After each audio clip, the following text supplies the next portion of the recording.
Anime के शुरुआत में हमें एक लड़का दिखाया जाता है जिसका नाम वाई था और वो इस दुनिया में सबसे ज्यादा यूजलेस कल्टीवेटर है, क्योंकि यही इकलौता एक ऐसा लड़का है जो कि इस दुनिया में लेवल 1 में अटका हुआ है। चाहे ये कितनी भी ज्यादा मेहनत कर ले, वो लेवल 1 से आगे नहीं बढ़ पाता। और क्योंकि वाई लेवल 1 में 3000 सालों से अटका हुआ है, तो वो बहुत ज्यादा दुखी है और वो ताकतवर बनने के लिए कुछ भी कर सकता है। हमें बताया जाता है कि इस दुनिया में 4 रेल्म होते हैं, जिसमें से हमारा वाई पहले रेल्म जो कि फाउंडेशन रेल्म था उसमें होता है। जब वाई ने फाउंडेशन रेल्म ज्वाइन किया था तब वो बस एक बच्चा था, लेकिन करीब 3000 साल बाद वहाँ पे एक अटैक होता है। वहाँ बहुत सारे थंडर बीस्ट्स उनके ऊपर हमला कर रहे थे। वहाँ मौजूद बहुत सारे मेजेस एक ब एक मरते जा रहे थे और बस उसी वक्त उस रेल्म का लीडर जिसका नाम यूंजी था वो वहाँ पे आता है और उसके स्किल्स और पावर लेवल के साथ उसे लगता है कि वो उसे आराम से मार देगा। लेकिन ये देखकर कि वहाँ पे कितने सारे बीस्ट्स हैं और वो कितने ज्यादा पावरफुल है, यूंजी यानी कि रेल्म का लीडर भी खुद डर जाता है। ये देखकर वो अपने सारे सोल्जर्स को उनके तरफ लड़ने भेज देता है ताकि वो बच सके। और उसी वक्त वहाँ पे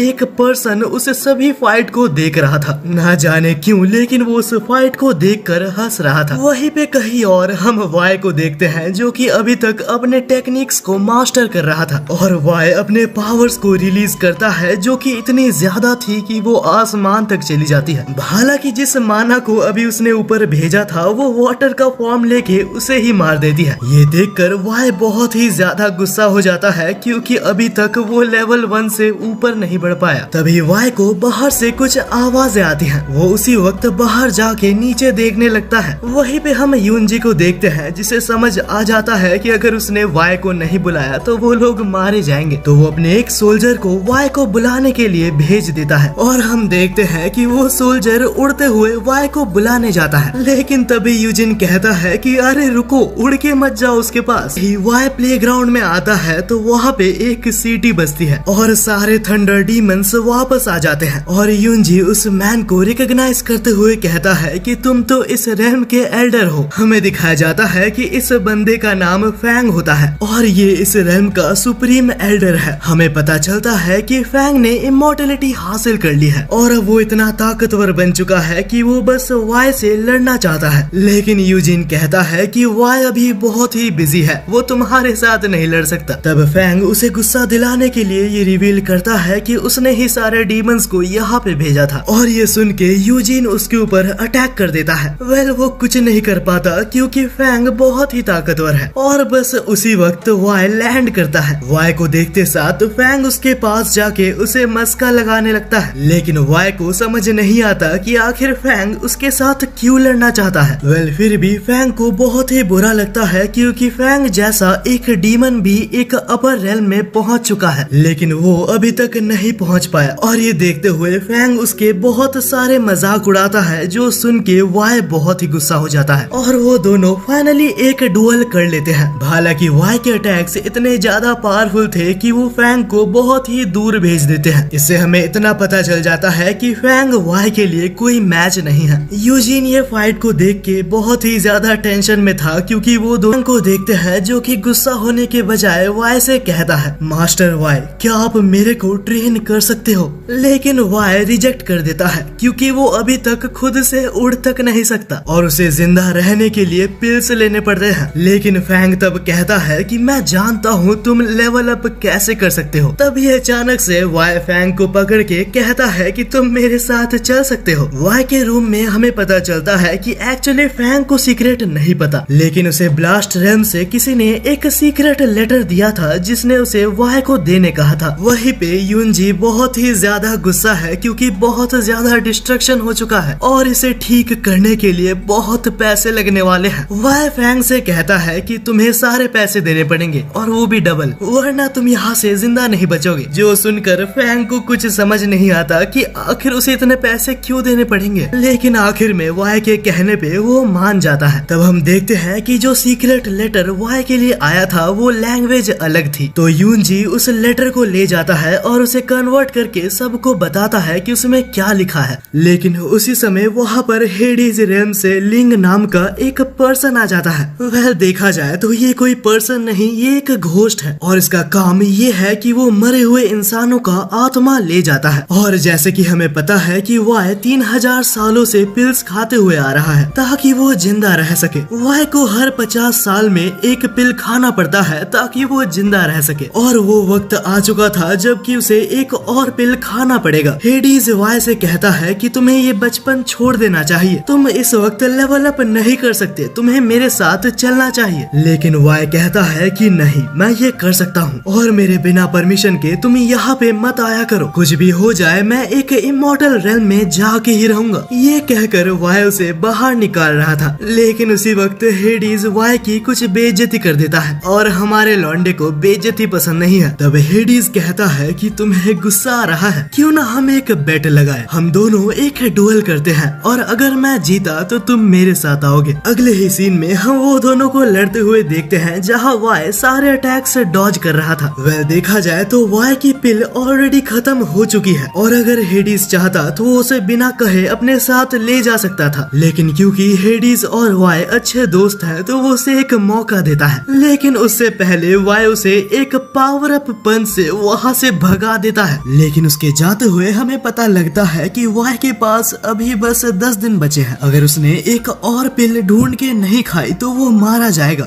वही भी अगले दिन सुबह वाई यूजिन को सभी कुछ बता देता है। यूजिन वाई से कहता है कि मुझे अभी यहाँ से जाना होगा क्योंकि मुझे बहुत कुछ रिपेयर करना है। तब वाई कहता है कि अगर तुम यहाँ से जा रहे हो तो क्या तुम कुछ हर्ब्स ला सकते हो ताकि मैं अपने लिए एक और पिल बना सकूं। लेकिन यूजिन कहता है कि ये हर्ब्स को ढूंढना बहुत ही मुश्किल है। ये हर्ब्स बहुत ही महंगे मिलते हैं, लेकिन वो प्रॉब्लम नहीं है। प्रॉब्लम ये है कि वो महंगे मिलते हैं लेकिन बहुत ही ज्यादा रेयर है। और ये सुन के वाई अपना दिमाग चलाते हुए अपने ट्रांसफॉर्मेशन स्किल्स दिखाता है और ट्रांसफॉर्म होके एक लड़की बन जाता है। और एक्चुअली में ये लड़की यूजिन की क्रश थी और उसे देखते साथ यूजिन और कुछ नहीं बोल पाता। वो कहता है कि आपका काम हो जाएगा, बस अपने नॉर्मल फॉर्म में आ जाओ। अब इसके बहुत देर बाद हमें दिखाया जाता है कि वाई किसी के साथ पहाड़ों से नीचे आता है और अफसर दूसरों के साथ उड़ने पे वाई की तबीयत खराब हो जाती है। ये एक और रीजन है कि उसे जल्द से जल्द लेवल अप करना होगा। अब वाई वहाँ से चलते हुए आगे जा रहा था, लेकिन अचानक से वहाँ पे बहुत सारे गुंडे आ जाते हैं। लेकिन ये देखकर कि वाई उनसे थोड़ा सा भी नहीं डरा, वो लोग कुछ समझ नहीं पाते। इससे पहले कि वाई कुछ करता, वहाँ पे एक और पर्सन आके उन सभी को बहुत ही गंदी तरीके से मारता है। हमें उस पर्सन का नाम दिखाया जाता है जो कि मुझे भी नहीं पता। वो वाई को देख के कहता है कि तुम्हें ऐसे घूमना नहीं चाहिए, यहाँ काफी सारे गुंडे हैं जो तुम्हें हार्म कर सकते हैं। और वो ये भी कहता है कि वो डीमन हंटिंग करने जा रहा है। और ये सुन के वाई को बहुत ही ज्यादा क्यूरियोसिटी होती है और वो उस लड़के को फॉलो करने लगता है। हालांकि उसे फॉलो करते करते वो दोनों ही एक केव के पास आ चुके थे, जहाँ अचानक से एक डीमन उस लड़के के ऊपर हमला कर देता है। लेकिन वो लड़का उस अटैक को बहुत ही इजीली डॉज करके उस मॉन्स्टर को मार डालता है। हालांकि आगे जाने पे उस केव के अंदर उसे बहुत सारे मॉन्स्टर्स दिखते हैं। वो बेशक स्ट्रॉन्ग है, लेकिन इतने सारे मॉन्स्टर्स को हराना कोई बच्चों का काम नहीं। तो वो जितने सारे मॉन्स्टर्स मार सकता था मार के एंट्रेंस के तरफ भागने लगता है। लेकिन एंट्रेंस तक पहुंचने से पहले वहाँ एक बहुत ही बड़ा डीमन उसका रास्ता रोक लेता है। इससे पहले कि वो डीमन उसे मार पाता, कोई उसका सर ही उड़ा देता है। और हम देखते हैं कि ये कोई और नहीं वाई था। वो उसे बहुत ही खुश होकर इंट्रोड्यूस करता है और अपने टेक्निक्स की मदद से सभी को मार डालता है।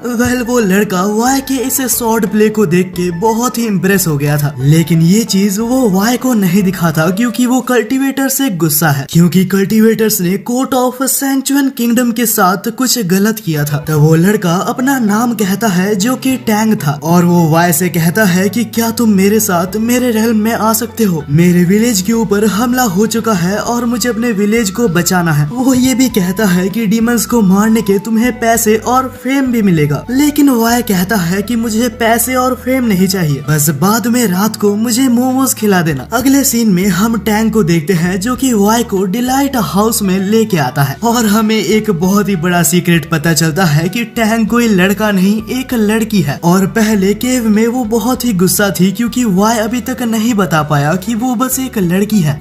बाद में जब पैलेस के अंदर वाई खाने की कोशिश कर रहा था तब टैंग उसे रोकती है। वो कहती है कि ये पैलेस एक विचेस का एरिया है और यहाँ के खाने में पॉइजन भी हो सकता है। वो आगे कहती है कि इस रेल्म की कमांडर मिस जियांग जुई है और मुझे शक है कि जो डीमंस हमारे ऊपर हमला कर रहे हैं उनके पीछे वही है। हमें पता चलता है कि वाई ऑलरेडी इस रेल्म के कमांडर मिस जियांग जुई को जानता है और वो टैंग को समझाने की कोशिश करता है कि ऐसा नहीं हो सकता क्योंकि मिस जुई एक बहुत ही अच्छी पर्सन है। और उसी वक्त कहीं से मिस जुई वहाँ पे आ जाती है। वो यहाँ की लीडर तो है ही, लेकिन वो यही पर्सन है जिसने कि वाई को वो लेटर दिया था। कुछ देर बाद हम देखते हैं कि वाई टैंग को इंट्रोड्यूस करता है और टैंग को क्लियर करने के लिए वाई डायरेक्टली उससे पूछ लेता है, मिस जुई, टैंग ने कहीं से सुना था कि आपने उन सारे डीमंस को उसके रेल्म में भेजा है। मुझे पता है कि ये सच नहीं है, लेकिन उसे कुछ कंफ्यूजन हो गया है। तब मिस जुई कहती है कि हाँ, कुछ लोग ये बात फैला रहे हैं, लेकिन ये बस एक कोशिश है मेरा फेम नीचे लाने की। अब कुछ टाइम बाद जब बॉडीगार्ड्स वहाँ से चले जाते हैं तो मिस जुई वाई को सेड्यूस करने की कोशिश करती है। वाई वहाँ से भागते हुए एक बहुत ही पॉपुलर मेडिसिन स्टोर में आ जाता है, लेकिन उसे पता चलता है कि सारे रेयर हर्ब्स ऑलरेडी ऑफिसर्स ने खरीद लिया है। उसी वक्त वाई के पीछे दो सोल्जर्स आते हैं जो कि बात कर रहे थे। उनमें से एक सोल्जर लाई फैमिली के बेटे के बारे में बात कर रहा था जो कि बहुत ही वीक है। वाई इन सारी बातों को सुन रहा होता है। अचानक से वहाँ पे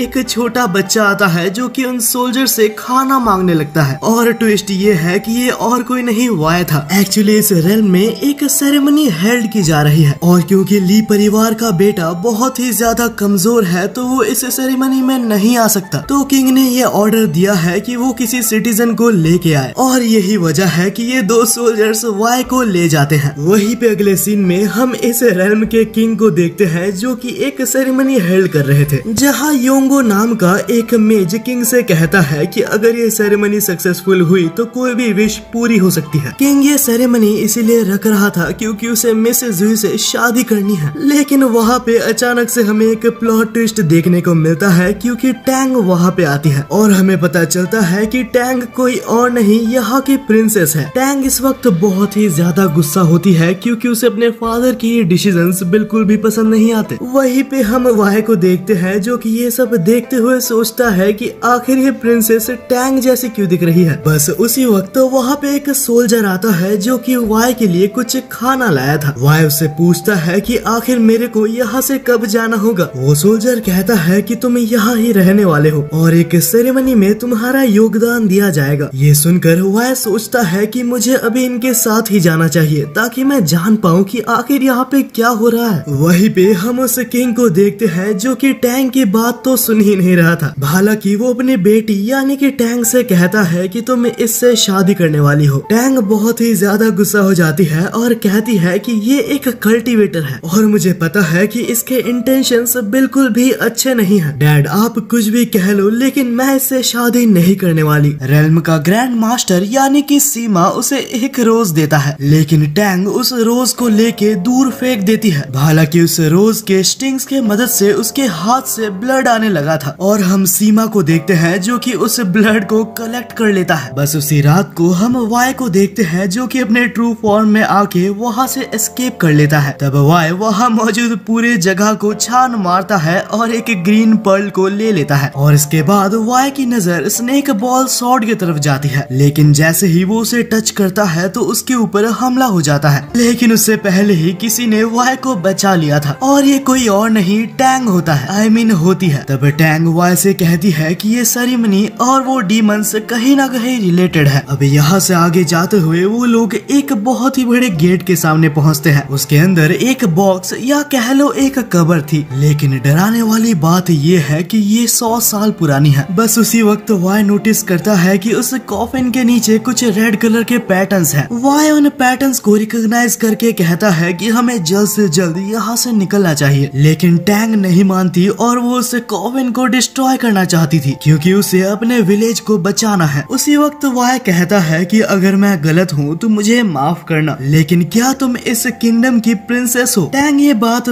सुन के उसे डिनाई कर देती है और कहती है कि मैं एक लड़का हूँ। तब वाई उसे जबरदस्ती ग्रीन पर्ल खिला देता है जिससे कि टैंग सोने चली जाती है। अब यहाँ से सीन चेंज होता है, हम वापस डिलाइट हाउस में देखते हैं जहाँ प्रिंसेस टैंग पूरी तरीके से बंधी हुई थी और बाकी दोनों डिस्कस कर रहे थे कि उसके फादर को मारा कैसे जाए। और ये सुन के टैंग को बहुत ही गुस्सा आता है और वो जैसे तैसे अपने आप को छुड़ाते हुए कहती है कि मेरे फादर को मारने की बात बंद करो। और इससे वो कंफर्म करती है कि वही उस रेल्म की प्रिंसेस है। अब ये बात जानने के बाद मिसेस जुई वाई से कहती है कुछ देर के लिए बाहर जाने के लिए। और तब मिसेस जुई टैंग को एक स्कार दिखाती है और उस स्कार को देख के वो बहुत ही ज्यादा चौंक जाती है। कुछ देर बाद ही वाई भी रूम में वापस आता है। हम देखते हैं कि टैंग बहुत जोर जोर से रो रही थी। टैंग इसलिए रो रही है क्योंकि उसको मिसेस जुई के स्कार के पीछे का स्टोरी बहुत ही ज्यादा सैड लगा। वेल ये स्टोरी क्या है ये हमें कुछ देर बाद पता चलेगा। फिलहाल ये सभी लोग एक प्लान बनाते हैं ताकि वो लोग इस एंगेजमेंट को रोक पाए। अगले दिन सुबह हम टैंग को देखते हैं जो कि अपने फादर के पास आती है और अपने फादर से कहती है कि मिसेस जुई को मैंने मना लिया है आपसे शादी करने के लिए, लेकिन जब तक ये बात कंफर्म नहीं होती आप ये बात किसी को भी नहीं बताएंगे। ये बात सुन के उसके फादर इतने ज्यादा खुश हो जाते हैं कि वो बेहोश हो जाते हैं। हालांकि टैंग कहती है कि मेरे पास एक शर्त है, आप मुझे फोर्स नहीं कर सकते कि मैं किससे शादी करूंगी, मैं किसके साथ रहूं वो बस मेरा और मेरा ही फैसला होना चाहिए। तब उसके फादर कहते हैं कि अरे बिल्कुल तुम जैसा कहो वैसा ही होगा, बस कुछ भी करके मिसेस जुई को मुझसे शादी करने के लिए मना लेना।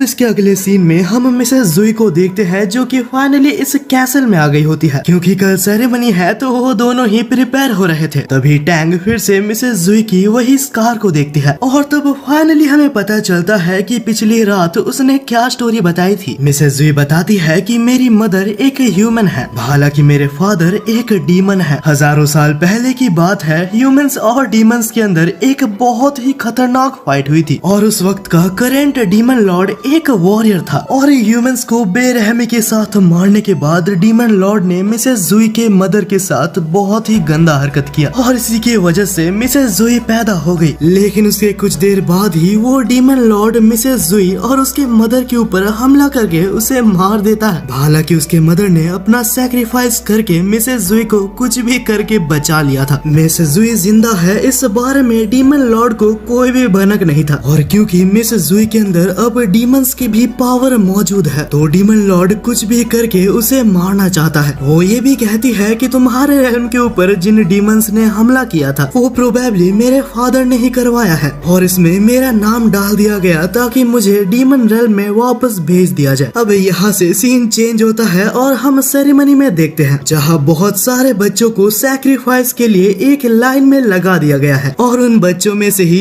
एक बच्चा जो कि वाई था जिसने ट्रांसफॉर्म कर लिया था। जैसे ही गार्ड्स वहाँ से जाते हैं तो वो अपने ट्रू फॉर्म में आके बाकी सारे बच्चों को उठा देता है। वहीं पे हम बाहर देखते हैं कि सारे सिटीजन्स आ चुके थे सेरेमनी को कंडक्ट करने के लिए। उनमें से ही सुप्रीम कमांडर सीमा वहाँ स्टेज पे आता है सेरेमनी को कंडक्ट करने के लिए। जैसे ही सीमा एक बटन दबाता है तो वहाँ पे एक स्टेयरकेस आ जाता है, लेकिन उसे कुछ समझ नहीं आता क्योंकि वहाँ पर बच्चे नहीं थे। हालांकि वो बच्चे बिल्कुल होश में आते हैं और उस ब्राइड को चीयर करने लगते हैं। उसी वक्त हम मिसेस जुई को देखते हैं जो कि सबके सामने आकर प्लान के मुताबिक कहती है कि मैं किंग से शादी करने वाली हूँ। मिसेस जुई तब जीना से ये भी कहती है कि डीमन लॉर्ड को कह दो कि मैं वापस नहीं जाने वाली और ये सुनते साथ सीना को पता चल जाता है कि इसका सीक्रेट सबके सामने आ चुका है और उसी वक्त भी वाई अपने ओरिजिनल फॉर्म में ट्रांसफॉर्म कर लेता है। वाई को देखकर सीना बहुत ही ज्यादा घबरा जाता है, उसे समझ नहीं आता कि वाई इस जगह पे क्या कर रहा है और तब सीना अपना रियल फॉर्म रिवील करते हुए ये दिखाता है कि वो एक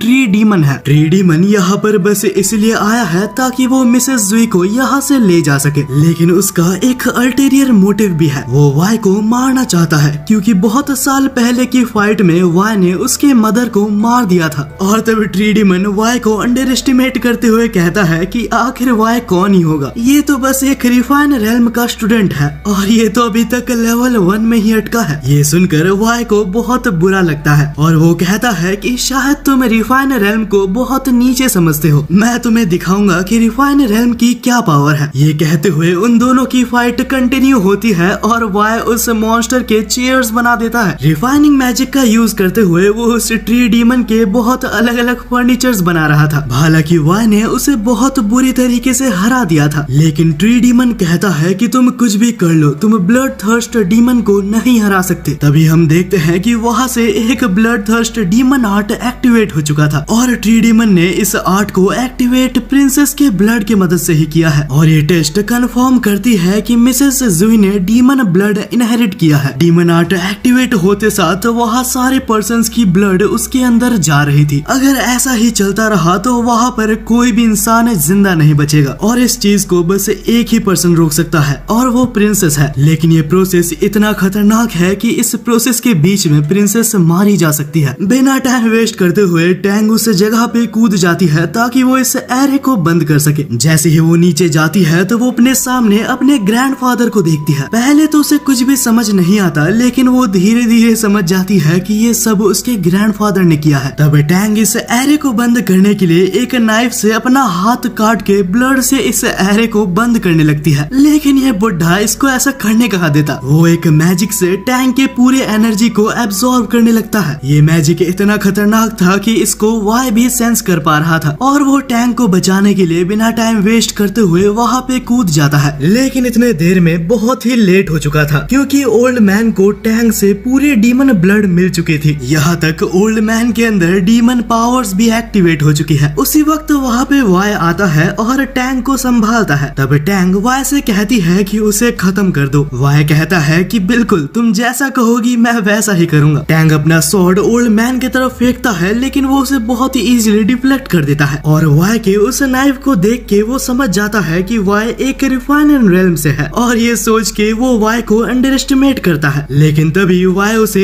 एक बहुत ही जोर का पंच मारता है जिससे वो बहुत ही पीछे जाके गिरता है। ओल्ड मैन को समझ नहीं आता कि आखिर एक रिफाइंड रेल्म का आदमी इतना स्ट्रॉन्ग कैसे हो सकता है। इससे पहले कि बुढ़ा कुछ और बोल पाता, वाई उसे आसमान में भेज देता है। वाई उसे इतना मारता है कि वो बुढ़े की जान निकल जाती है। ओल्ड मैन इतना मार खा चुका था कि वो उसकी जान की भीख मांग रहा था, लेकिन हमारे वाई को ऑर्डर मिला है कि वो इस बुढ़े को मार दे। वो उसे पकड़ता है और हेलीकॉप्टर बना के उड़ने लगता है। इस पॉइंट तक ओल्ड मैन इतना मार खा चुका था कि उसके बॉडी के सारे बोन से टूट गए थे और फाइनली वाई उसका काम तमाम करके टैंक को ऊपर ले आता है। हम देखते हैं वहाँ बहुत ही ज्यादा डिस्ट्रक्शन हुआ था। डिस्ट्रक्शन को साइड में रखे तो वहाँ बहुत लोग मारे गए थे, इसलिए वहाँ पे हेडीज भी आ जाता है उनके सोल्स को कलेक्ट करने के लिए। वेल उसी बीच हमें वाई का एक पास्ट दिखाया जाता है जहाँ वाई एक छोटा बच्चा था और उसके सामने एक पर्सन अपीयर हुआ था। वो एक काफी मिस्टीरियस पर्सन था जो कि वाई से प्रॉमिस करवाता है कि तुम कल्टीवेशन के रास्ते में जाओगे। यहाँ से सीन चेंज होता है और हम टैंग और मिसेस जुई को देखते हैं। मिसेस जुई अपने मैजिक की मदद से टैंग के अभी अभी इनहेरिटेड डीमन स्पिरिट को क्लोज कर देती है। वो टैंग से कहती है कि डीमन स्पिरिट एक बहुत ही रेयर चीज है और यही वजह है कि मैंने इसके स्मेल को अभी के लिए सील कर दिया है ताकि इस बारे में किसी को भी पता ना चले। इसके बाद टैंग पूछती है कि आखिर वाई इतना ज्यादा स्ट्रॉन्ग क्यों है। हालांकि वो रिफाइन रेल्म में है लेकिन वो लेवल 1 में है। मिसेस जुई कहती है कि वाई एक बहुत ही यूनिक पर्सन है। हालांकि वो लेवल 1 में है लेकिन वो इतना ताकतवर है कि सभी लोग यहाँ तक डीमंस भी उसकी रिस्पेक्ट करते हैं और वो बहुत से जगह स्वॉर्ड मास्टर के नाम से जाना जाता है। बस वाई की मदद से ही अभी बहुत सारे रेल्म पीस में है, वरना अभी बहुत ही ज्यादा केओस होता। वहीं पे कहीं और हम हेडीज और वाई को देखते हैं। हेडीज अभी भी अपने जिद में अड़ा है और कहता है कि हालांकि तुम इनकार्नेट हो जाओ लेकिन तुम्हें पिल्स खा के जिंदा नहीं रहना चाहिए। वाई कहता है कि प्लीज मुझे कुछ और दिन जिंदा रहने दो, मैं और ज्यादा मेहनत करूंगा और मुझे बस कुछ ही टाइम लगेगा लेवल 1 से आगे बढ़ने में। हेडीज कहता है कि यही सेम बात तुम पिछले 3000 सालों से कह रहे हो। बाय द वे मैं तुम्हें रिमाइंड करवा दूं, तुम्हारे पास बस आखिरी 2 दिन बचे हैं, उससे पहले तुम्हें कुछ करना होगा। ये कह के वो यहाँ से चला जाता है। यहाँ से सीन चेंज होता है और हम वाई को देखते हैं महल के अंदर, जहाँ टैंग के फादर वाई का शुक्रिया अदा करते हैं उसकी बेटी को बचाने के लिए और ये कहता है कि तुम्हें मेरी बेटी के साथ हमेशा रहना चाहिए। वाई वहाँ से बहाना दे के वहाँ से निकलने की कोशिश कर रहा था, लेकिन उसके फादर कहते हैं कि टैंग को और ताकतवर बनना होगा होगा। यहाँ तक टैंग खुद भी कहती है कि हाँ मैं तुम्हारे साथ ट्रेनिंग करना चाहती हूँ। वाई फिर भी कहता है कि मैं बहुत ज्यादा ट्रैवल करता हूँ, ये बहुत ही मुश्किल होने वाला है। टैंग जिद में अड़ी होती है और कहती है कि क्या तुम्हें डर लग रहा है, मैं तुम्हें सरपास कर लूंगी। वेल यहाँ से थोड़ी देर बाद हम देखते हैं कि वो लोग खाना खाने के बाद सो रहे थे। टैंग सो रही होती है और वाई उसके तरफ देख रहा था और वो सोचता है कि शायद तुम्हें मेरे साथ नहीं होना चाहिए क्योंकि तुम्हारे पास डीमन ब्लड है और तुम एक बहुत ही इजी टारगेट बन सकती हो। अब यहाँ से कुछ दिन बाद हम देखते हैं कि वाई एक क्लोक्ड मैन से लड़ रहा था और ये कोई और नहीं हेडीज होता है। वो यहाँ पर इसीलिए आया था क्योंकि वाई का टाइम एक्सपायर हो चुका है। वाई कहता है कि नहीं मुझे कुछ और दिन जिंदा रहना है। हेडीज उसे ले ही जाने वाला था कि वाई के मुंह में कहीं से आके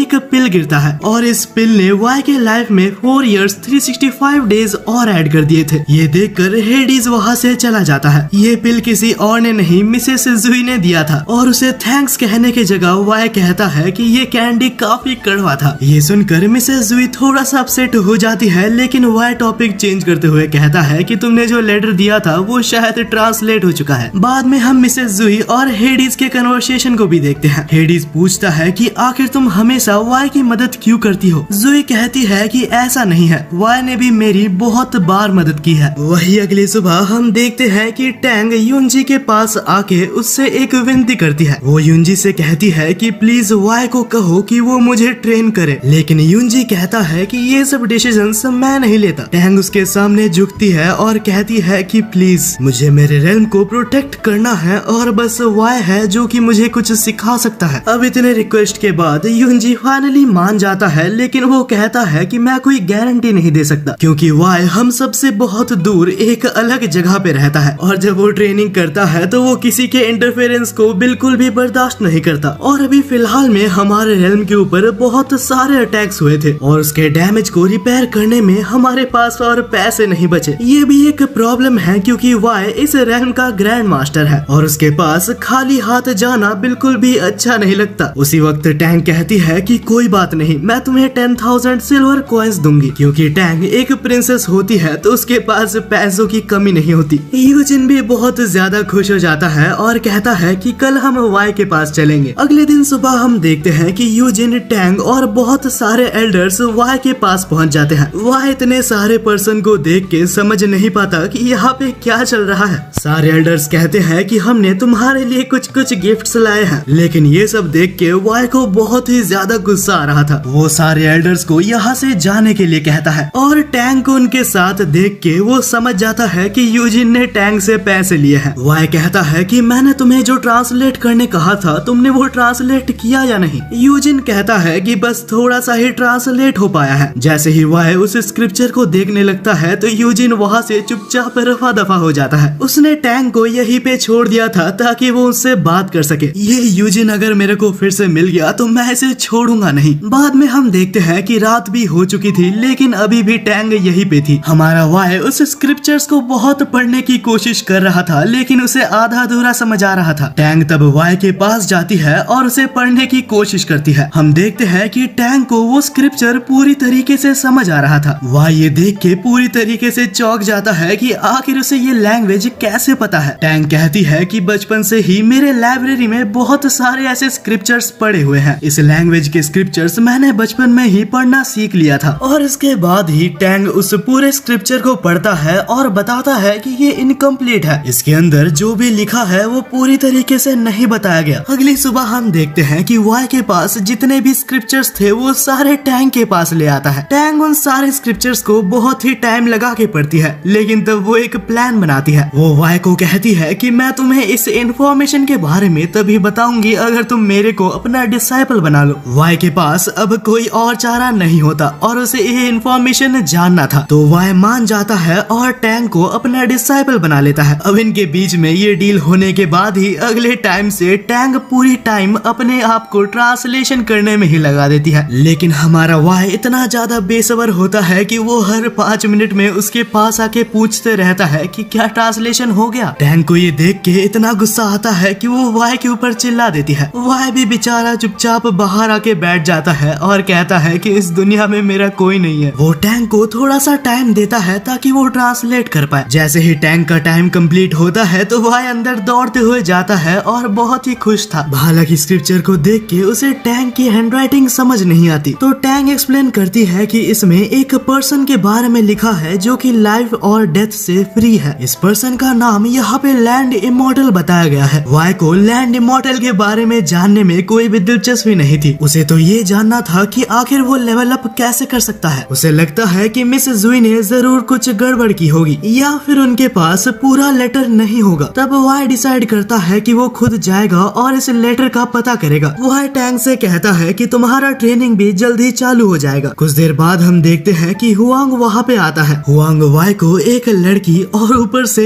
एक रेल्म के प्रिंसेस के साथ देख के चौंक जाता है। वाई ने हुआंग फू को इसलिए बुलाया था क्योंकि उसे अच्छे से पता है कि वो स्टोन कहाँ पे है। हुआंग को एग्जैक्ट लोकेशन भी पता है और वो उड़ भी सकता है, जिस वजह से वाई ने उसको चुना था। वाई टैंक से ये भी कहता है कि ये तुम्हारा पहला ट्रेनिंग होगा। ये जान के कि टैंक को भी उसके साथ आना है, वो बहुत ही ज्यादा डर जाती है क्योंकि वो लोग जिस जगह पे जा रहे हैं वो एक बहुत ही खतरनाक जगह है। वाई कहता है कि चिंता मत करो, मैं तुम्हारे साथ हूँ। अगले ही पल हम देखते हैं कि वो तीनों निकल चुके थे और ये जर्नी बहुत ही ज्यादा डेंजरस थी। बीच में बहुत खतरनाक मॉन्स्टर्स आते हैं, लेकिन युंग फू उसको देख लेता है और बहादुरी मार रहा था कि मैंने इमॉर्टल टेस्ट भी तो पास किया है। कुछ देर बाद हम देखते हैं कि वो तीनों उसी जगह पे पहुंच चुके थे जहाँ पे युंग फू को पहली बार वो स्टोन टैबलेट दिखा था। लेकिन देखा जाए तो इस वक्त वहाँ पर कुछ भी नहीं है। उसी वक्त टैंक को वहाँ पर एक बहुत ही क्यूट से आइस के पेयर दिखते हैं। टैंक बिना सोचे समझे उसे पकड़ने जाती है, लेकिन वाई उसे ठीक टाइम में बचा लेता है क्योंकि वो कोई आइस नहीं, एक बहुत ही ज्यादा वेनमस मॉन्स्टर था। लेकिन इस इंसिडेंट से टैंक को थोड़ा सा इंजरी होता है और वहाँ पे थोड़ा ब्लड गिरता है। और क्योंकि टैंक का ब्लड स्पेशल है क्योंकि उसमें डिमोनिक एक्टिविटीज है और उसी वजह से वहाँ पे अचानक से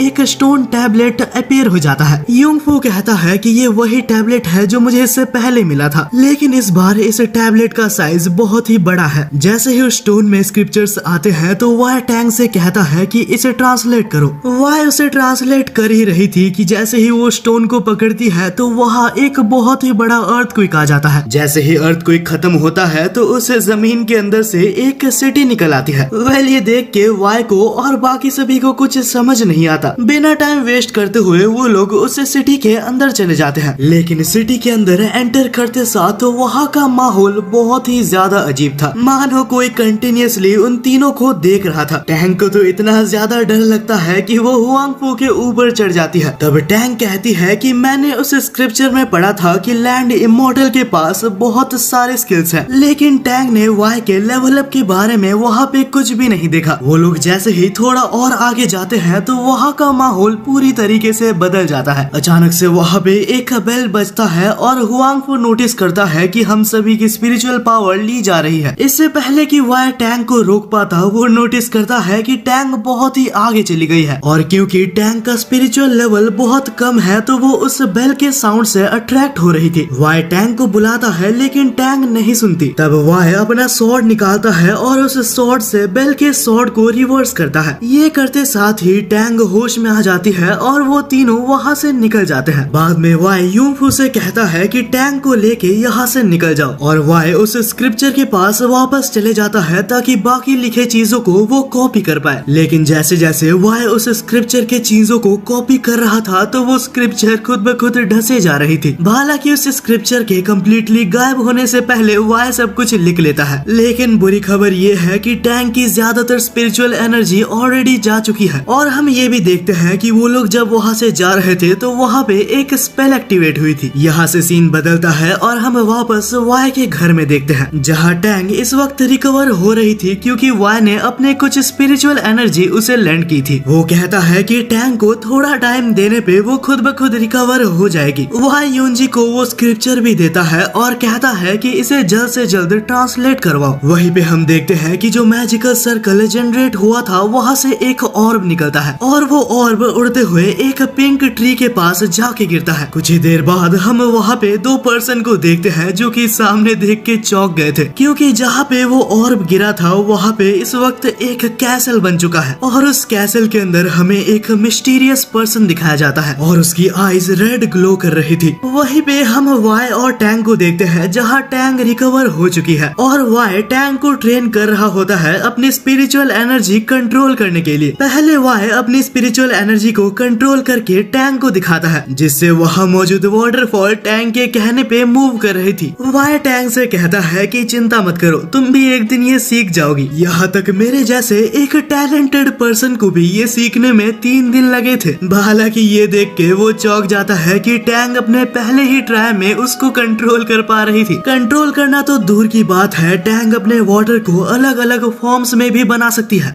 वहीं पे कहीं हम फोर्जिंग सेक्टर में देखते हैं, जहां एक ओल्ड मैन वहां के चीफ के पास जाता है। वो उस रेल्म के चीफ, जिसका नाम लायन था, उससे कहता है कि अचानक से हमारे शहर के बीच में एक कैसल आ गया। वहां बहुत से लोग मारे जा रहे हैं और हमें बैकअप की जरूरत है। वहीं पे हम वापस टैंक के पास देखते हैं, जो कि इतने ही टाइम में की रिफाइनिंग के लेवल 7 तक पहुंच चुकी थी। और तभी टैंग वाई से पूछती है कि क्या मैं जल्द ही फाउंडेशन एस्टेब्लिशमेंट रेल्म तक पहुंच सकती हूँ। और जितनी देर में वाई आंसर देता वो लेवल 8 तक पहुंच जाती है। ये सब देख के वाई बहुत ही ज्यादा जेलस फील कर रहा था। इससे पहले कि वाई कुछ कंप्लेन कर पाता, टैंग ऑलरेडी लेवल 9 तक पहुंच चुकी थी। और उसे रोकने के लिए वाई उसे कहता है कि प्लीज इस स्क्रिप्चर को ट्रांसलेट कर दो। अगले सीन में हम उसी सिटी में देखते हैं, जहाँ बहुत सारे सोल्जर्स अचानक मारे जा रहे थे। ओल्ड मैन को भी बहुत ही डर लगता है, क्योंकि ये एक बहुत ही स्ट्रॉन्ग ओपोनेंट है। ये कम था कि अचानक से उस कैसल के अंदर से बहुत सारे अजीब टाइप के मॉन्स्टर्स आने लगते हैं। यहाँ तक उस कैसल के अंदर से एक अजीब सी वेव आती है, जो कि सारे सोल्जर्स को कंट्रोल कर लेती है। उन सभी के आईज रेड कलर के हो चुके थे और एक साथ सिटी के तरफ बढ़ रहे थे। और उनका मिशन ये था कि वो किंग को मारे और शन डायनेस्टी को फिर से रिवाइव कर सके। हालांकि इससे पहले कि लायन कुछ कर पाता, अचानक से वहाँ पे हजारों एरोज उनके तरफ आने लगते हैं। लायन वहाँ पे एक बहुत ही बड़ा बैरियर कास्ट करता है, जिससे कि वो लोग अपने आप को बचा लेते हैं। और तब लायन कहता है कि तुम लोग यहाँ से जाओ, मैं तब तक इनको होल्ड करता हूँ। लेकिन ओल्ड मैन कहता है कि आखिर हम यहाँ से कैसे जाएं? बाहर निकलते साथ ही यहाँ बहुत सारे डीमंस हैं। लायन कहता है कि तुम्हें जल्द से जल्द यहाँ से कोई रास्ता निकालना होगा, मैं इन्हें ज्यादा देर तक नहीं रोक सकता। ये कहकर लायन वहाँ से निकल के वहाँ के मेन बॉस को मारने जाता है। अब हमें सीधा 3 दिन बाद का सीन दिखाया जाता है, जहाँ हम वाई को देखते हैं, जो कि कंप्लेन कर रहा था कि Tang already foundation establishment realm तक पहुंच चुकी है। मैं वहां पहुंचने के लिए 3000 सालों से मेहनत कर रहा हूं, लेकिन वो मेरे से आगे बस 3 दिन में चली गई। लेकिन उसी वक्त टैंग वहां आके वाई से कहती है कि शायद एक बहुत ही बुरी न्यूज है। हम लोग जिस दिन वहां से लौटे थे, तो शायद हमने एक स्पेल एक्टिवेट कर दिया था, और उस स्पेल की मदद से लैंड इमॉर्टल इस सिटी में आ चुका है। वहीं पे हम लायन को देखते हैं, जो कि लड़ने गया था, लेकिन बहुत ही जल्दी पकड़ा गया। उसे बहुत ही बेरहमी से पकड़ के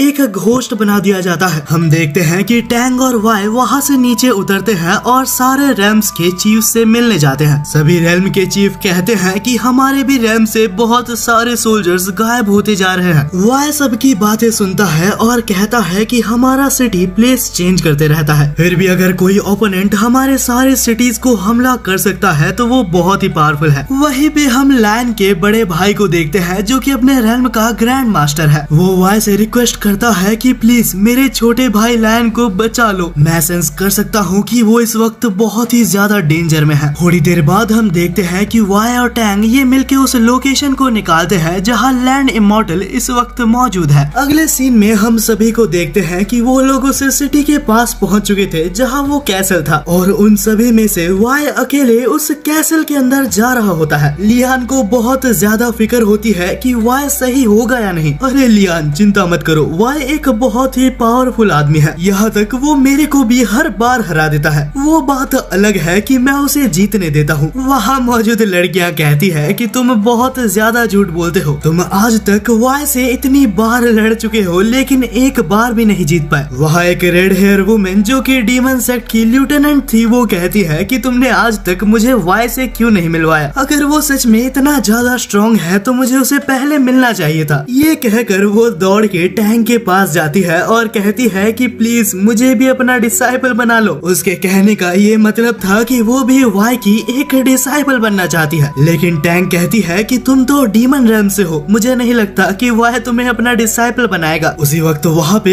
एक और पर्सन कहता है कि तुम लोग अपनी बातें बंद करो, तुम्हें शायद यहाँ की सीरियसनेस नहीं पता, लेकिन ये एक बहुत ही खतरनाक जगह है, यहाँ किसी भी वक्त कुछ भी ही हो सकता है। यहाँ से सीन चेंज होता है और हम वाई को देखते हैं जो कि सिटी के अंदर चल रहा था। वाई को यहाँ अंदर आए बहुत टाइम हो चुका है, लेकिन उसने यहाँ पे कुछ भी सस्पिशियस नहीं देखा। वो ये सोच ही रहा होता है कि अचानक से वहाँ एक सोल्जर वाई के ऊपर अटैक कर देता है। वहाँ अचानक से बहुत सारे सोल्जर्स आ जाते हैं और वाई नोटिस करता है कि सब हिप्नोटाइज्ड है और इन सब की सोल बहुत ही बुरी तरीके से क्रश कर दी गई है। वाई ये भी नोटिस करता है कि ये लोग बिल्कुल भी वीक नहीं है, ये सभी लोग फोर्जिंग सेक्ट के गोल्डन सोल्जर्स हैं। और क्योंकि वाई को पता चल चुका है कि इनका सोल पूरी तरीके से डिस्ट्रॉय हो चुका है, तो उन्हें किसी भी तरीके से बचाया नहीं जा सकता। वाई एक अटैक के साथ वहाँ मौजूद सारे सोल्जर्स को मार डालता है। इनोसेंट सोल्जर्स को मारता हुआ उसे बिल्कुल भी अच्छा नहीं लगता। वाई जैसे ही कैसल के तरफ आगे बढ़ता है तो वो एंट्रांस में लायन को देखता है। इसकी सोल भी कैप्चर हो चुकी है, लेकिन पूरी तरीके से डिस्ट्रॉय नहीं हुई। लायन को अभी भी अपने बॉडी पे थोड़ा सा कंट्रोल बाकी है। लायन के अंदर से लैंड इमॉर्टल की स्पिरिट वाई को देख के ये महसूस कर लेती है कि वाई बहुत ही ज्यादा स्ट्रॉन्ग है और लैंड इमॉर्टल प्लान बनाता है कि वो वाई के बॉडी को कैसे हासिल कर सकता है। लैंड इमॉर्टल वही वेव्स को चालू करता है जिस वेव से सारे सोल्जर्स डिस्ट्रॉय हो गए थे, लेकिन सामने कोई नॉर्मल सोल्जर नहीं, हालांकि वाई मौजूद है। वाई अपने स्वॉर्ड की मदद से काउंटर करके वो सारे वेव्स को डिस्ट्रॉय कर देता है। उसी वक्त हम देखते हैं कि लायन की बची हुई स्पिरिट वाई से कहती है, वाई मुझे नहीं लगता कि तुम इसे हरा सकते हो, मेरी बात मानो, मुझे जल्द से मारो और यहाँ से चले जाओ। और इतना सुन के वाई को ये कंफर्म हो जाता है कि लायन अभी तक पूरी तरीके से डिस्ट्रॉय नहीं हुआ। अगले ही पल हम देखते हैं कि वाई सीधा जाके लायन को वहाँ से बचा लेता है। वो लायन से पूछता है कि क्या तुम ठीक हो, लेकिन इससे पहले कि लायन कुछ बोल पाता, लैंड इमॉर्टल वहाँ वाई के ऊपर एक नीडल से हमला कर देता है। वो एक रेड कलर की कल्टीवेटेड नीडल थी जो कि वाई ने पकड़ लिया था। वाई उस नीडल को लैंड इमॉर्टल के ऊपर वापस फेंकता है, लेकिन लैंड इमॉर्टल उस अटैक को डॉज कर लेता है।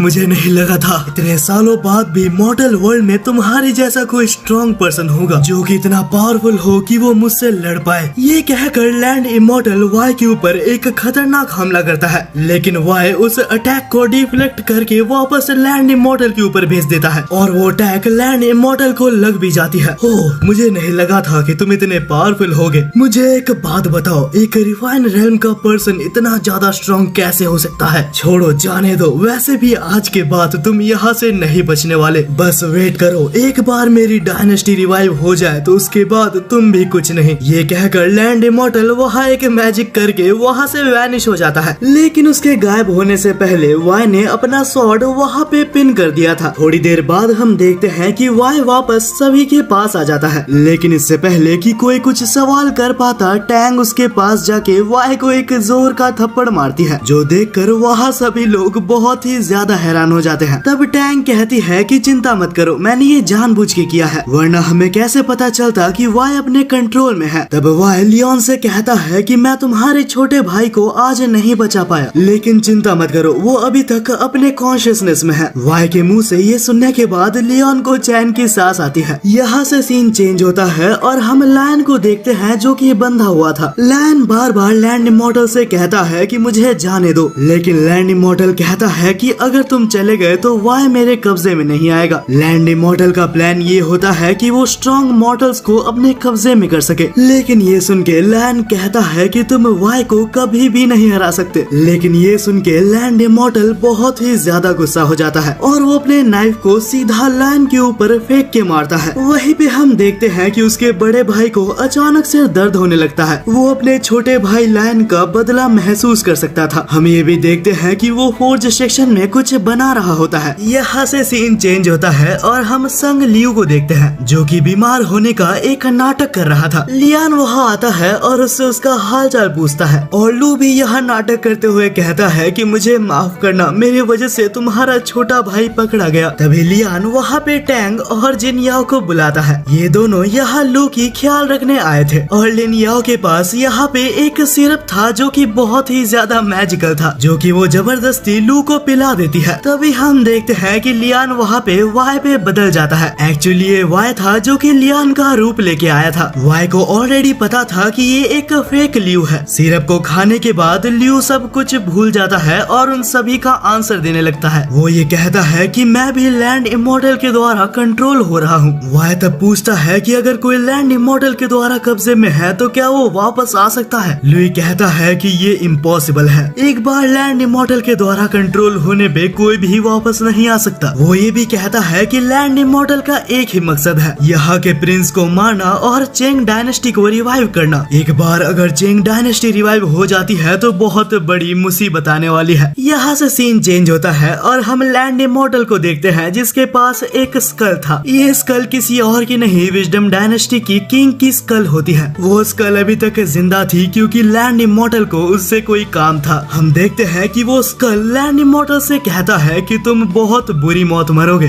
तुमने अपनी जिंदगी में बहुत पाप किए हैं और मुझे पता है कि वो रिफाइन रेल्म का बंदा तुम्हें मार देगा। लैंड इमॉर्टल हंसता है और कहता है कि तुम्हें ऐसा लगता है, और हमें दिखाया जाता है कि लैंड इमॉर्टल ने अपने पूरी एक अनडेड आर्मी बनाई होती है। वहीं पे हम वाई को फिर से देखते हैं जो कि सारे क्वेश्चंस कंप्लीट करने के बाद एक आखिरी क्वेश्चन करता है। वो कहता है कि लुई भाई, मैं 3000 सालों से लेवल 1 के रिफाइनिंग रेल्म में अटका हुआ हूँ। क्या तुम जानते हो कि मैं इससे आगे कैसे बढ़ूं? लेकिन ये क्वेश्चन सुन के लुई को कुछ समझ नहीं आता और वो मैल फंक्शन करने लगता है। अबे क्या हुआ यार, आंसर दे दे, एक ही तो क्वेश्चन पूछा था तेरे से मैंने। जिनियाओ कहती है कि शायद इस क्वेश्चन का आंसर किसी के पास भी नहीं है। वह बहुत ही दुखी हो जाता है, लेकिन वो चिल्लाता है कि हेडीज सामने आओ, तुम मुझसे और कितने देर तक छुपने वाले हो। हम देखते हैं कि हेडीज वहाँ छुपा हुआ था और अचानक से सामने आ जाता है। अचानक से उसे देख के टैंग उससे बहुत ज्यादा डर जाती है और उसके बारे में कंप्लेन करने लगती है। ओए वाई, तेरे डिसाइपल को देख ले, मेरे साथ बात ना करे। वाई टैंग को साइड में ले जाता है और उससे कहता है कि ये हेडीज बहुत ही अजीब है और इससे बात ना ही करो तो अच्छा है। तब हम देखते हैं कि हेडीज लुई के अंदर से उसकी आत्मा को निकाल लेता है। पहले तो उसकी आत्मा भागने की कोशिश कर रही थी, लेकिन हेडीज से वो बच नहीं पाता। जाने से पहले हम हेडीज को देखते हैं जो कि वाई को एक स्क्रोल देता है और वाई से कहता है कि इस स्क्रोल में एक टेक्निक लिखी है जिससे कि तुम लैंड इमॉर्टल के स्पेशल मूव को काउंटर कर सकते हो। जब तक तुम उसके स्पेशल मूव को नहीं हरा लेते, मैं उसकी आत्मा को नहीं ले जा सकता। एक बार तुम उसे हरा लो तो मुझे बुला लेना, मैं उसकी आत्मा को ले जाऊंगा। यहाँ से सीन चेंज होता है और हम फिर से एक बार सारे कल्टीवेटर्स को एक साथ देखते हैं। वाई सभी से कहता है कि कोई भी चिंता मत करो, इसके बाद वो मुझे मिलेगा तो मैं उसे नहीं छोड़ूंगा। सारे लोगों को वाई के ऊपर विश्वास होता है और उसी वक्त वहाँ पे एक आदमी कहता है, मुझे लैंड इमॉर्टल के बारे में कुछ इन्फॉर्मेशन मिली है। वो कहता है कि लैंड इमॉर्टल का कैसल हर 3 दिन में एक बार अपीयर होता है और अभी तक लैंड इमॉर्टल ने करीब 6 लाख लोगों को मार दिया है। अब उन्हें ये पता करना है कि 3 दिन बाद लैंड इमॉर्टल का कैसल कौन से सिटी में आएगा। वाई सभी से कहता है कि चिंता करने की कोई जरूरत नहीं। वो सभी को एक काउंटर फॉर्मेशन का स्क्रोल देता है जिससे वो कहता है कि सभी को कैसे लड़ना है। वो कहता है कि तुम सारे सोल्जर्स को संभालना और लैंड इमॉर्टल को मैं देखूंगा। लेकिन वाई, तुम लैंड इमॉर्टल को हरा तो लोगे ना? वो एक बहुत ही स्ट्रॉन्ग इमॉर्टल है। देखो, अगर मैं हार गया तो तुम में से उसे कोई भी नहीं हरा पाएगा। ये सुन के वहाँ सारे ग्रैंड मास्टर और ल्यूटेनेंट्स एग्री करते हैं। तब वहाँ एक सोल्जर कहता है कि वो सब तो ठीक है, लेकिन हम कैसे जानेंगे कि कैसल कहाँ पे आएगा? वह कहता है कि मेरे रहते हुए तुम्हें कोई चिंता करने की जरूरत नहीं। वहाँ से आने से पहले मैंने कैसल में मेरा स्वॉर्ड को गाड़ दिया था, जिससे मैं अपने स्वॉर्ड को सेंस करके पता लगा सकता हूँ कि वो सिटी कहाँ पे है। तभी मिस ज़ोई पूछती है कि क्या कियान रिन बच सकता है, लेकिन वाई कहता है कि कियान रिन को बचाना बहुत ही मुश्किल है। तभी हम देखते हैं कि एंट्रांस में अचानक से एक रेड हेयर बंदा आता है। उसके पूरे बॉडी में एक आर्मर लगा हुआ था और ये पर्सन कोई और नहीं कियान लियान है। वो कहता है कि मैं भी अपने छोटे भाई को बचाने के लिए मदद करना चाहता हूँ। अब हमें उस दिन का सीन दिखाया जाता है जब सिटी अपीयर होने ही वाला था। वाई हर जगह पोस्टर्स लगा रहा होता है कि कोई भी घर से बाहर ना आए, क्योंकि उसके हिसाब से आज सिटी अपीयर होने वाला है सैंक्चुअन किंगडम में। कुछ ही देर बाद हम देखते हैं कि अचानक से ऊपर से एक बहुत ही बड़ा सिटी यहाँ अपीयर होने लगता है। वही हम सारे रेल्म के सबसे स्ट्रॉन्गेस्ट वॉरियर्स को देखते हैं जो कि अटैक करने के लिए पूरी तरीके से रेडी थे। सभी लोग अपने फॉर्मेशन में थे ताकि वो लोग लैंड इमॉर्टल को हरा सके। जैसे ही कैसल नीचे आता है तो उसमें से बेल की रिंग पूरी सिटी में फैल जाती है। वहाँ मौजूद सारे कल्टीवेटर्स अपना काउंटर मेजर करते हुए उस साउंड को नलिफाई कर देते हैं। अंदर हम लैंड इमॉर्टल को देखते हैं, जो कि ये देख के बहुत हैरान था कि आखिर उन्हें कैसे पता चला कि मैं कहाँ पे आऊंगा। हालांकि ऐसा नहीं है कि इससे मुझे कोई फर्क पड़ता है। अगले ही पल लैंड इमॉर्टल अपने पावर्स की मदद से सारे अनडेड को उस सिटी में छोड़ देता है। वहाँ मौजूद सारे सोल्जर्स भी अनडेड से लड़ने के लिए चले गए होते हैं। सारे रेल्म के कल्टीवेटर्स अपने तरीके से अनडेड्स और बाकी सारे मॉन्स्टर्स को हरा रहे थे। डीमन सेक्ट, स्वॉर्ड सेक्ट और सारे रेल्म से सभी लोग उस अनडेड्स को मारना चालू कर देते हैं। कुछ ही देर में अनडेड्स की गिनती बहुत ज्यादा कम हो जाती है और लैंड इमॉर्टल बहुत ज्यादा पैनिक करने लगता है और लैंड इमॉर्टल डिसाइड करता है कि उसे ही अभी बैटलफील्ड में जाना होगा। लैंड इमॉर्टल बाहर आके स्वॉर्ड सेक्ट के बहुत सारे सोल्जर्स को 1 सेकंड के अंदर मार डालता है। वहाँ हम यूजिन को देखते हैं, जो कि लैंड इमॉर्टल से लड़ने के लिए जाता है, लेकिन उसकी पावर लैंड इमॉर्टल के बिल्कुल भी बराबर नहीं थी। हालांकि वो सारे सोल्जर्स से कहता है कि मैं पूरी तरीके से ठीक हूँ, तुम लोग दूसरे अनडेड के पास जाओ, मैं इसे रोक के रखता हूँ। तो तुम्हें लगता है कि तुम मुझे हरा सकते हो, तुम्हारे अंदर इतनी हिम्मत कैसे आई? ये कहकर लैंड इमॉर्टल यूजिन के ऊपर हमला करने जाता है, लेकिन उसी टाइम पे कियान लियान वहाँ के एक हिट के साथ लैंड इमॉर्टल को दूर भेज देता है। तब कियान लियान यूजिन से कहता है कि ये मेरी ड्यूटी है, मैं तुमसे विनती करता हूँ कि तुम दूसरे मॉन्स्टर्स के पास जाओ। यूजिन कियान लियान की बात को समझता है और वहाँ से मॉन्स्टर्स के पास चले जाता है। तभी लैंड इमॉर्टल वापस आता है और कहता है, बड़े भाई तुम मुझे मार कैसे सकते हो, तुम्हें थोड़ी सी भी दया नहीं आती मुझे मारते हुए? कियान लियान कहता है कि लैंड इमॉर्टल मेरे भाई के बॉडी से निकल जाओ, अगर तुम अपने छोटे भाई को बचाना चाहते हो तो तुम्हें मुझे हराना होगा और इसका एक ही मतलब है, तुम्हारा छोटा भाई कभी नहीं बच सकता। कॉन्वर्सेशन आगे बढ़ती है और हम देखते हैं कि वो दोनों ही बहुत ही खतरनाक तरीके से फाइट कर रहे थे। वो दोनों ही एक दूसरे के ऊपर एक क्लीन हिट मारने में कामयाब रहते हैं, लेकिन रिजल्ट ये था कि कियान लियान का फेस मास्क टूट जाता है। हालांकि उसके वॉरियर बॉडी की मदद से उसे कुछ भी नहीं हुआ था। हम देखते हैं कि लैंड इमॉर्टल को भी यहाँ पे एक छोटी सी चोट आई थी, जो देखकर वो काफी इम्प्रेस था। वो कहता है कि मुझे नहीं लगा था तुम मुझे चोट पहुंचा पाओगे। लैंड इमॉर्टल मैं आखिरी बार कहता हूँ, मेरे छोटे भाई के बॉडी से निकल जाओ, मैं उसे और दर्द में नहीं देख सकता। ये सभी कुछ वाई नीचे से ऑब्जर्व कर रहा होता है, लेकिन वो उन दोनों के बीच में नहीं आता। लेकिन वाई इस फाइट से बहुत देर तक दूर नहीं रह सकता, क्योंकि लैंड इमॉर्टल ने कियान लियान को बहुत बुरी तरीके से मारा था। लैंड इमॉर्टल ने उसके पूरे वॉरियर सूट को तोड़ दिया था और उसे वो मारने ही वाला था। इतने में हम देखते हैं कि 3 कल्टीवेटर्स मिलके उस सिटी के नीचे एक फॉर्मेशन बना देते हैं। वहीं पे लैंड इमॉर्टल कहता है कि क्या हुआ, तुम अपने छोटे भाई को नहीं मार सकते? कियान लियान कहता है कि नहीं, मैं तुम्हारे जैसा नहीं हूँ, अपने छोटे भाई को मारने की जगह मैं खुद मरना पसंद करूंगा। अच्छा तो ऐसी बात है, फिर तुम्हें मरना चाहिए। ये कहकर लैंड इमॉर्टल लियान को मारने ही वाला था कि लैंड इमॉर्टल के बॉडी से लियान को होश आ जाता है और वो अपने बड़े भाई को बचाने के लिए उस स्वॉर्ड को अपने ही बॉडी के अंदर ले लेता है। ऐसा करते साथ ही लैंड इमॉर्टल की स्पिरिट लियान के अंदर से निकल जाती है। ये देखकर कियान लियान बहुत ज्यादा दुखी हो गया था। छोटे भाई आखिर तुमने ऐसा क्यों किया? अगर आप मेरे को बचा भी लेते फिर भी मैं अपने ओरिजिनल फॉर्म में नहीं आ पाता। मेरी स्पिरिट को लैंड इमॉर्टल ने अपने पास कैद कर लिया है। आपने मुझे बचाने के लिए बहुत मेहनत की है और बड़े भाई चिंता मत कीजिए, मैं हमेशा तुम्हारे साथ रहूंगा। वहीं पे हम देखते हैं कि लैंड इमॉर्टल के स्पिरिट निकल के कियान लियान के आर्मर के अंदर चला गया था। वो कहता है कि तुम ऐसे नहीं बच सकते, मैं तुम दोनों को ही यहीं पे खत्म कर दूंगा। और जैसे ही लैंड इमॉर्टल यहाँ दोनों के ऊपर हमला करने वाला था, वो बहुत ही जोर से पीछे गिर जाता है, क्योंकि यहाँ पे हमारे हीरो की एंट्री हो चुकी है। वाई कियान लियान के सामने आता है और उसे कहता है कि तुम बहुत ही अच्छे से लड़े और चिंता मत करो, तुम्हारे छोटे भाई की एसेंस अभी भी स्वॉर्ड के अंदर बंद है, यकीनन वो बाद में फिर से रीइंकार्नेट हो जाएगा। वाई ये सारी बातें कियान लियान को बता ही रहा होता है कि कियान लियान उसे पीछे देखने कहता है। वाई अपने स्वॉर्ड को कमांड करता है और उसका स्वॉर्ड वाई के हाथ में आ जाता है, जिससे कि टाइम पे वाई ने लैंड इमॉर्टल के अटैक को रोक लिया था। लैंड इमॉर्टल वाई को देख के बहुत ज्यादा खुश हो रहा था। फाइनली तुम यहाँ पे आ गए, मैं तुम्हारा ही इंतजार कर रहा था। तुम्हारी बॉडी बहुत ज्यादा स्ट्रॉन्ग है, मुझे तुम्हारी बॉडी पे कब्जा करना होगा। तुम बोलोगे और मैं तुम्हें अपनी बॉडी पे कब्जा करने दूंगा। तुम इतने बेवकूफ कैसे हो सकते हो? वाई अचानक से टेलीपोर्ट होके लैंड इमॉर्टल के पास आ जाता है। वाई को देख के वो उसके ऊपर बहुत सारे अटैक्स करता है, लेकिन उसका एक भी अटैक वाई को टच तक नहीं कर पाता। वाई अपने पाम में फोर्स रिफाइनिंग यूज करके वहाँ एक फोर्स पाम अटैक करता है। वाई के एक ही अटैक से लैंड इमॉर्टल का आर्मर पूरी तरीके से टूट चुका था।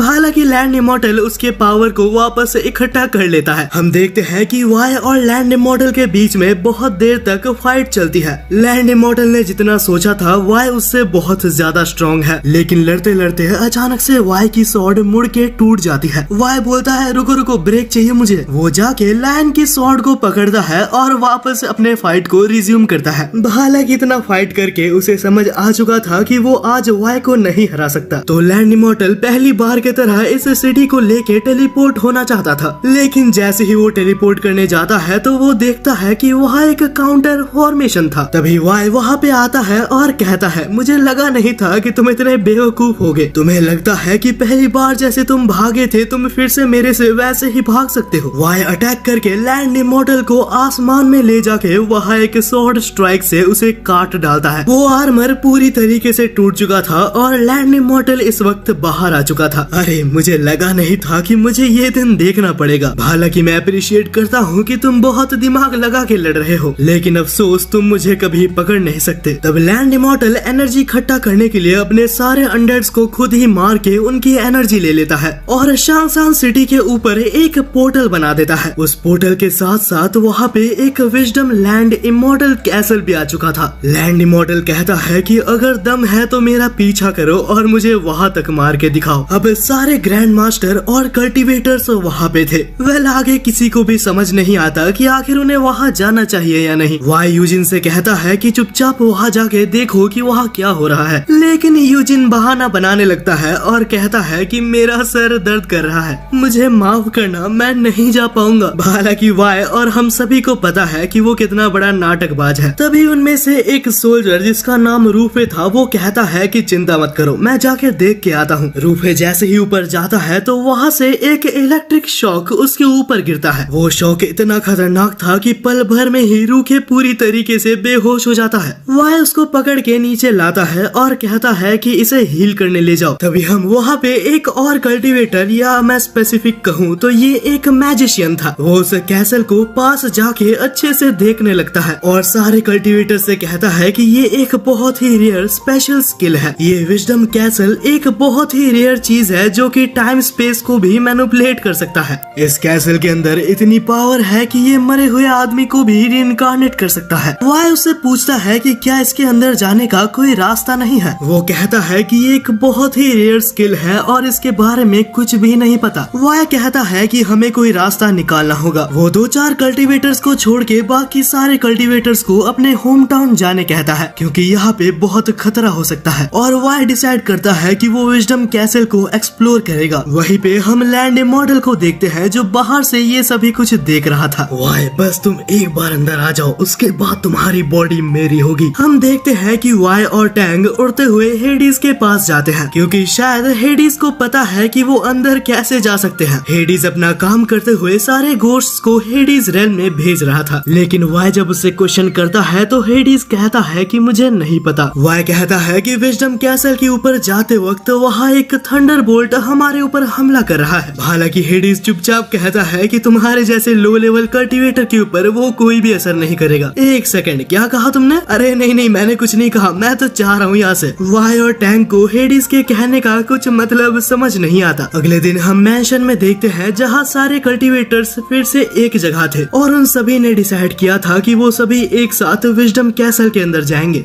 हालांकि इसका रीजन उनका खुद का मतलब था, क्योंकि ऐसा सुनने में आया था कि विजडम कैसल के अंदर बहुत सारा सोना और खजाना है। लेकिन ये सुन के वाई कहता है कि कोई भी यहाँ नहीं जाने वाला। क्या तुम्हें याद नहीं कि उस एंट्रांस में कितना खतरनाक थंडरबोल्ट था? और वो याद आते साथ सारे कल्टीवेटर्स पूरी तरीके से चुप हो जाते हैं। वाई कहता है कि मैं कल अकेले उस जगह पे जाने वाला हूँ, हमारे पास और कोई दूसरा ऑप्शन नहीं बचा। लेकिन वाई किरान उस एंट्रांस का थंडरबोल्ट बहुत ज्यादा स्ट्रॉन्ग है, अगर कल मेरे को ठीक टाइम पे इलाज नहीं मिलता तो मैं मारा जाता। वाई कहता है कि हमारे पास कोई और ऑप्शन नहीं है, अगर हम में से कोई भी अंदर नहीं जाता तो लैंड इमॉर्टल 3 दिन में फिर से आएगा और सबको मार देगा। हालांकि वाई ये भी कहता है कि मेरे को हेडीज से एक और बार बात करनी है। कल उसने मुझसे कुछ कहा था लेकिन मैं उसे पूरी तरीके से समझ नहीं पाया। उसी वक्त वहाँ पे दौड़ते हुए मिसेस जुई आती है जो कि वाई से कहती है कि एक बहुत बड़ी प्रॉब्लम आ चुकी है, नहीं पता कैसे, लेकिन एक कल्टीवेटर विजडम हेवन के अंदर जा चुका है और विजडम कैसल ने उसके ऊपर कोई भी थंडरबोल्ट से अटैक नहीं किया। यहाँ से सीन बदलता है और हमें दिखाया जाता है कि एक्चुअली ये हुआ कैसे था। वाई ने उस मेंशन के ऊपर कुछ सिक्योरिटी लगाया होता है, लेकिन अचानक से कहीं से एक फाउंडेशन रेल्म का रोग कल्टीवेटर अंदर घुसने लगता है। उसे रोकने के लिए जितने भी सोल्जर्स जाते हैं उन्हें थंडरबोल्ट अटैक कर देता है, लेकिन उसका फायदा उठा के रोग कल्टीवेटर मेंशन के अंदर चले जाता है। ये सुनने के बाद सारे कल्टीवेटर्स बहुत चौंक गए थे,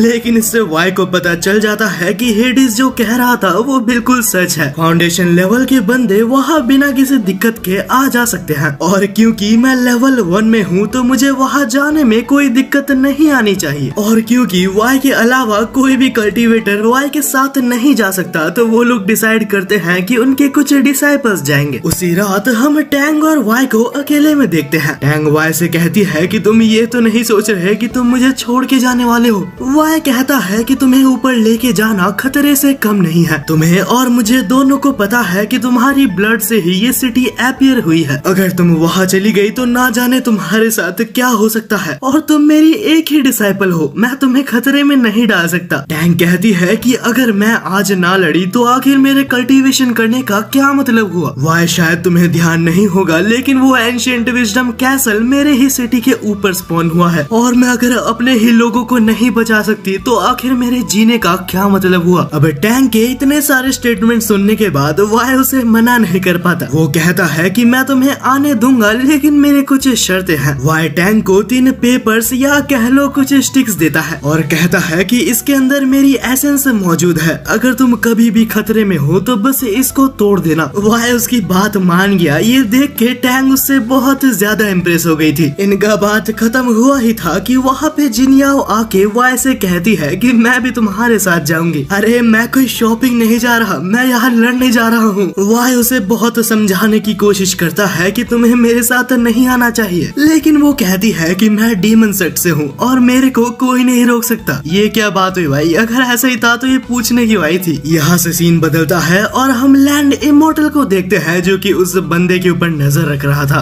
लैंड इमॉर्टल को ज्यादा टाइम नहीं लगता इसे रोग कल्टीवेटर को मारने के लिए। लैंड इमॉर्टल बहुत खुश हो गया था कि वाई अंदर आ चुका है, लेकिन वो देखता है कि ये बस एक रोग कल्टीवेटर है। उसी वक्त हम उस स्कल को देखते हैं जो कि लैंड इमॉर्टल से कहता है तुम्हें लगता है कि तुम वाई को हरा सकते हो, बस रुको, तुम अपने खुद के मौत का इंतजार कर रहे हो। लेकिन लैंड इमॉर्टल के पास भी इस बार कुछ अच्छे प्लान्स होते हैं और अलग से इस विजडम कैसल के अंदर आना एक बहुत ही बड़ी चुनौती है, क्योंकि इस कैसल के अंदर आने से पहले उसे 8 चैलेंजेस का सामना करना पड़ेगा। ये सुनने के बाद वो स्कल भी चुप हो जाता है। वहीं पे हम देखते हैं कि वो टाइम आ चुका था जब ये सभी लोग यानी कि वाई और 1-2 जन अंदर जाए, लेकिन उससे पहले वो फॉर्जिंग टेक्निक से ये चेक कर रहे थे कि थंडरबोल्ट अटैक पे है या नहीं। पहले तो उनके ऊपर कोई अटैक नहीं होता, लेकिन लैंड इमॉर्टल फिर खुद से उनके ऊपर अटैक करता है। वो अटैक किसी को भी लगता इससे पहले वाई उस अटैक को रोक लेता है। तब लैंड इमॉर्टल ऊपर से कहता है कि तुम्हें ये सब करने की कोई जरूरत नहीं, तुम बस जल्दी से ऊपर आ जाओ, मुझे तुम्हारा इंतजार है। हम ये भी देखते हैं कि सारे रेल्म में से सबसे ज्यादा होनहार डिसाइपल्स वाई के साथ जाने वाले थे। वाई के साथ बहुत स्ट्रॉन्ग डिसाइपल्स जा रहे हैं, ये तो सही बात है, लेकिन मुझे कोई ये बताओ कि सारे लड़कियां क्यों हैं। तभी सभी लोग अपने स्वॉर्ड के ऊपर उड़ने लगते हैं और टैंग वाई से कहती है कि मेरे पास आ जाओ, मैं आपको मेरे स्वॉर्ड में वहाँ तक ले जा सकती हूँ। लेकिन वाई बहुत गुस्सा हो जाता है और चारों से कहता है कि मेरे बगैर आगे जाओ, मुझे एक छोटा सा काम है, मैं वो करके आता हूँ। उनके जाने के बाद वाई मिसेस जुई के पास जाता है और उससे एक फेवर मांगता है। वो मिसेस जुई से कहता है कि अपने मैजिक की मदद से वहाँ तक एक रास्ता बना दो, और जैसे ही मिसेस जुई ये करती है तो वाई स्टाइल मारते हुए उड़ते हुए वहाँ तक जाने लगता है। वाई ऐसा दिखा रहा था कि मैं खुद भी उड़ सकता हूँ, लेकिन ये सब देख के मिसेस जुई अपने मैजिक की मदद से उसे ऊपर भेज देती है। वही अंदर लैंड इमॉर्टल फाइनली बहुत खुश होता है कि वाई अंदर आ चुका है और लैंड इमॉर्टल वहाँ 8 सफरिंग्स को ऑन कर देता है। वहीं पे हम देखते हैं कि सभी लोग विजडम कैसल के अंदर आ चुके थे, लेकिन ये जगह बहुत ज्यादा स्ट्रेंज थी। उन्हें समझ नहीं आता कि पहले उन्हें क्या करना चाहिए। लेकिन टैंग जैसे ही आगे जाती है तो वो एक स्क्रिप्चर देखती है जहाँ बहुत कुछ लिखा था। वहाँ टोटल 8 8 सफरिंग्स के बारे में लिखा होता है और ऐसा लिखा था कि जो भी इन 8 सफरिंग्स को पार कर पाएगा वो विजडम कैसल के अंदर आ सकता है। वाई इन सब को पढ़ने के बाद इन्हें इग्नोर कर देता है और कहता है कि ये सब बेकार चीजें हैं। लेकिन जैसे ही वाई ऐसा कुछ कहता है तो वहाँ पे पहला सफरिंग एक्टिवेट हो जाता है। इस सफरिंग का नाम द सफरिंग ऑफ बर्थ था। वाई कहता है कि अगर उधर जाने के लिए मुझे सफर करना पड़ेगा तो वही सही। ये कहकर वो सभी लोग इस पोर्टल के तरफ जाने लगते हैं। सो गाइस, आज के पार्ट के लिए इतना ही। अगर आपको ये एनीमे पसंद आ रहा है तो मुझे जरूर से कमेंट सेक्शन में बता देना, और अगर आपको इसका अगला पार्ट चाहिए तो इस वीडियो को 3 बार हाइप जरूर से कर देना, और मुझे इतना सा कमेंट सेक्शन में बता के जाना कि आप इस एनीमे को कितना रेट करोगे। मुझे पर्सनली ये एनीमे बहुत फनी और बहुत ही अच्छा लगा, तो मैं इस एनीमे को 9/10 की रेटिंग देता हूँ। और यार जल्दी से सब्सक्राइब कर दो क्योंकि हमें 100K तक जल्दी पहुँचना है। तब तक के लिए मिलते हैं यार एक और वीडियो में। मेरा ये चैनल सब्सक्राइब करें और मेरे हर अपडेट आपको मिले, इसके लिए बेल आइकन जरूर दबाइएगा। आप सभी को मेरी ढेर सारी शुभकामनाएं।